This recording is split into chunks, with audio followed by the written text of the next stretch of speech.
একটি গাছের পাতা আছে যেটা খেলে অথবা তা দিয়ে গোসল করলে আজীবনের জন্য আপনার অ্যালার্জি, চুলকানি সবকিছু ভালো হয়ে যাবে ইনশাআল্লাহ। এ কথা আমার নয়, এই গাছের কথা কোরআনে কারীমের মধ্যে স্বয়ং আল্লাহ পাক নিজে বলেছেন। সুবহানাল্লাহি ওয়া বিহামদিহি সুবহানাল্লাহিল আযীম। বিশ্বনবী সাল্লাল্লাহু আলাইহি ওয়াসাল্লামের লম্বা হাদিস আছে এই গাছের ব্যাপারে।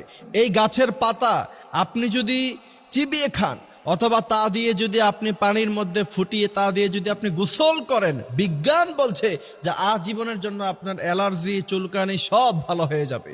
বর্তমান সময়ে পানির সমস্যা, এই পানির সমস্যা থাকার কারণে আমাদের অধিকাংশ মানুষের চুলকানি আছে না নাই?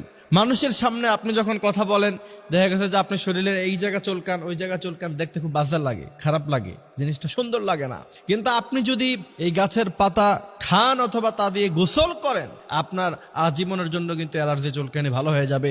কারণ কোরআনে কারিমে আল্লাহ সুবহানাহু ওয়া তাআলা হাযা তিবয়ানাল লিকুল্লি শাই সব কিছু বর্ণনা করছে। এবং এই কোরআনে আল্লাহ পাক অনেক শেফা, ওষুধ, অনেক মেডিসিনের কথা আল্লাহ পাক কোরআনে কারিমে বর্ণনা করছেন। সেই গাছের কথা আল্লাহ পাক বলছেন ইনদা সিদরাতিল মুনতাহা ইনদাহা জান্নাতিল মাওয়া। আকাশে আল্লাহ পাকের যে আরশ আজিম আছে সেখানে একটি গাছ আছে, সেই গাছের নাম হলো বরুই পাতা। ইনদা সিদরাতিল মুনতাহা, সেই গাছের নাম হলো বরুই গাছ।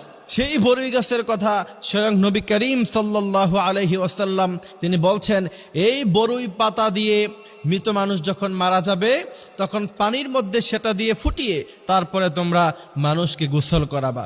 বিজ্ঞান গবেষণা করলো, এত বছর পরে, ১৫০০ বছর পরে গবেষকরা গবেষণা করে দেখলো যে পৃথিবীতে এত দামি দামি সাবান থাকতে, এত দামি দামি মেডিসিন থাকতে, পয়জন নষ্ট করতে পারে এত দামি দামি মেডিসিন আছে আমাদের কাছে, কিন্তু মুসলমানরা যখন মারা যায় তখন এরা বরই পাতা দিয়ে গরম পানি ফুটিয়ে তারপরে গোসল করায়। তার কারণ কি?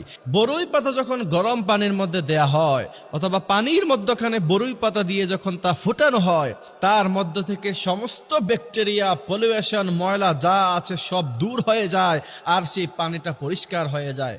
এমনভাবে পরিষ্কার হয়, ফিল্টারিং করলে সেখান থেকে যেমন ময়লা পরিষ্কার হয়, এর চাইতে আরো ভালোভাবে পানির ভিতর থেকে ময়লা দূর হয়ে যায়, পানিটা পরিষ্কার হয়ে যায়।